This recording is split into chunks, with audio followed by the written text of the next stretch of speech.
We've been talking. This is Mazin Khalil from Sudan.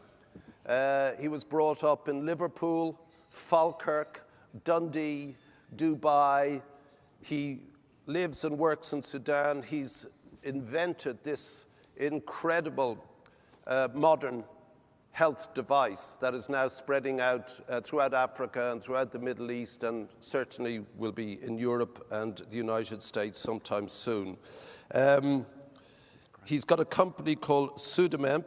I'll get him to explain it himself. Yeah. Currently, it's valued at $138.7 million. He's a doctor, he's a surgeon. He comes from a family of medics. I asked him, could I get in on his business? If there was any chance of me getting a few shares? He said, no, thanks. Thanks, Mazin. Very nice of you to look after your mates. Here he is. He's a very brilliant guy. Mazin.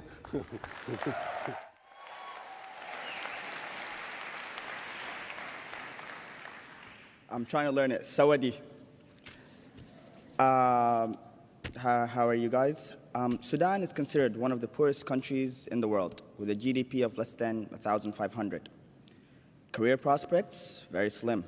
Sudan is now seeing the greatest recorded history of brain drain, with an estimated 80% youth looking for jobs outside of the country. As a freshly graduated doctor, I actually stumbled into the world of careers, paychecks, and making my own money with a sense of awe and excitement. That cliche, this is the first day of the rest of your world, was actually true, or rest of your life, sorry, was actually true. It was the first step towards the realization of all my dreams. I was on the path to becoming a world-renowned doctor, surgeon, and with all that that brings, the big house, the cars, the money, maybe even someday a private jet. Yeah, don't laugh, because so after 8 months of being unemployed, you can imagine how the dreams became a little bit dull. I finally got a job in a teaching hospital. I was making the equivalent of $80 a month.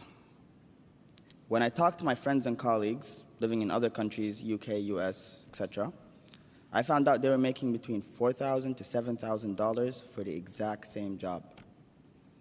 The dream changed. The dream now became to leave the country and go get those jobs, just like almost every young doctor in Sudan. A year after I graduated, and with meager savings, a couple $1,000, from doing a range of odd jobs while being a doctor, I established Sudamed,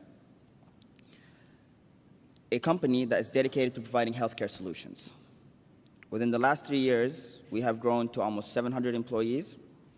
We operate in 9 countries, and we have been the recipients of 7 international awards, including the MIT Best Startup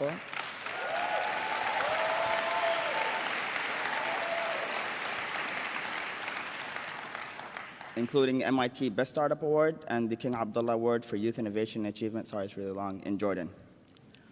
Being a global or multinational company, we are exposed to the inequality of labor rights, pay structures, cultural norms between the different countries we established in. Some countries, like my own, have very low standards of pay, while other countries that we work in, for example, the UAE, have much higher standards, especially for technical or managerial work. A programmer working in Sudan, for instance, might get paid 10 times less than a programmer in our company working out of our Dubai office. Many global corporations take advantage of the lack of labor rights, labor laws, worker rights, and the cheap labor of developing countries. We all know examples. For example, Microsoft and their call centers in India, Nike, Adidas, and their sweatshops that were in China and Thailand, where people would get paid about $1 a day. When I have a friend in Arizona that flips burgers for McDonald's and gets paid $9 an hour. The reason? Profitability. And while this is profitable in the short term, I'm confident that this is both wrong and not in the best interest of a company in the long term.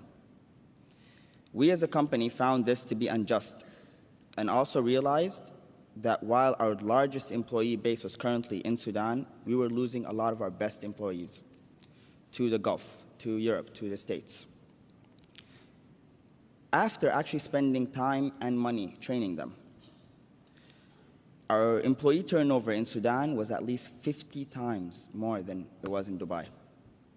We knew we had two choices: either keep losing our best employees or make a change.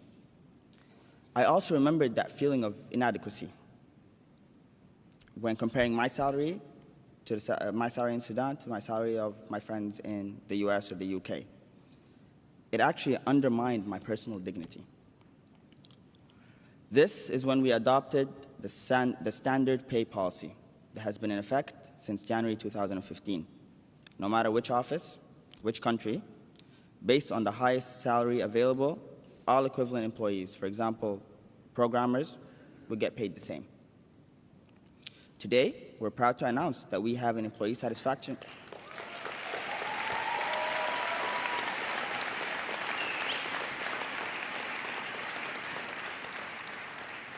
Today, we're proud to announce that we have an employee satisfaction rate of 97%. And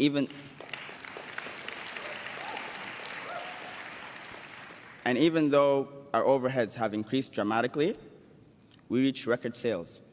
From last year till today, we have made a 1,200% increase in sales.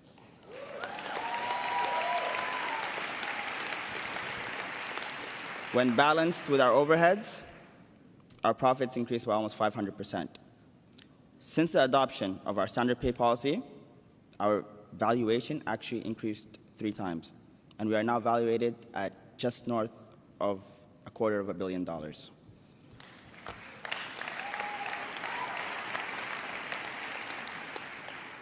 The old norms, rules of using cheap labor to increase profitability, doesn't have to be true. I don't agree with this common practice of global companies who hire people in poor countries like my own to pay them low wages. Global business has a responsibility to not hold back poorer nations trying to overcome poverty by exploiting cheap labor and slowing the growth of the economy with low wages. Richard Branson once said, "Take care of your employees and they will take care of your business." SudaMed is living proof that that is 100% true. From this summit, I wanted to make a personal request. To all those here that are working in multinational corporations around the world, challenge your employers. Challenge for fair pay and equality. Let us move forward as a world. Let's abolish the terms first world country and third world country. Thank you.